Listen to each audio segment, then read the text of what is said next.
আপনি আপনার মেয়েকে আপনার স্কুলে আপনার হেডমাস্টারিতে পড়ান নাই, আপনার নিজের উপরেই তো আপনার আত্মবিশ্বাস নাই। আপনি আপনার মেয়ের ডাক্তার বানিয়েছেন, কনগ্রেচুলেশন, আমার কোচের মেয়ে ডাক্তার হয়েছে। কিন্তু আপনার মেয়ে ডাক্তার করার জন্য আপনি কুমিল্লা পড়িয়েছেন। আপনার মেয়ে যে এখানে রয়েছে, যারা আপনার ক্লাস করে তারা ডাক্তার হতে পারে না, কুমিল্লা গেলে ডাক্তার হতে পারে। আপনি তো আপনার দায়িত্ব অপারগতা করেছেন। তুমি তোমার উত্তর পেয়েছো?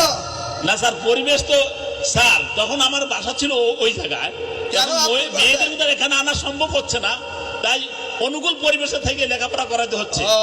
আপনি থাকবেন কুমিল্লায়, পড়বেন পাতাবাড়িয়াতে, মাস্টারি করবেন। আমরা কি কোচুয়ায় থাকি না? আমরা কি কোচুয়ায় জন্ম হয়নি? আমরা কোচুয়ায় থাকবো না? আমাদেরকে ভাড়া দিয়ে আনতে হবে কুমিল্লা থেকে, কি বলো? এই হেডমাস্টার সাহেব যদি কোচুয়ায় থাকতো, ছুটির দিনে হেঁটে যেত, একজনের ধূমপান করতো, কানে ধরে উঠাতে বসাতো নাকি? বাজারে যাওয়ার সময় তোমরা একজন মসজিদে যাও নাই, বলতো এই বিয়াদব মসজিদ যাচ্ছিস না কেন? হতো? শাসন হতো? উনারা চলে গেছেন এখানে, এখানে আসছেন রুটি রোজগারি করতে, আর উনার ছেলে মেয়েরে পড়াচ্ছেন সলিমুল্লাতে, কুমিল্লাতে।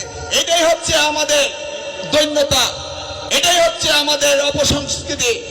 এই ব্যাপারে কেউ কোনো কথা বলছে না। আগে নিজেকে আয়নার সামনে দাঁড়িয়ে বলতে হবে, আমি আমার মেয়ের জন্য যা চাই, আমি আমার ছাত্র ছাত্রীদের জন্য তা চাই। বুঝতে পেরেছো?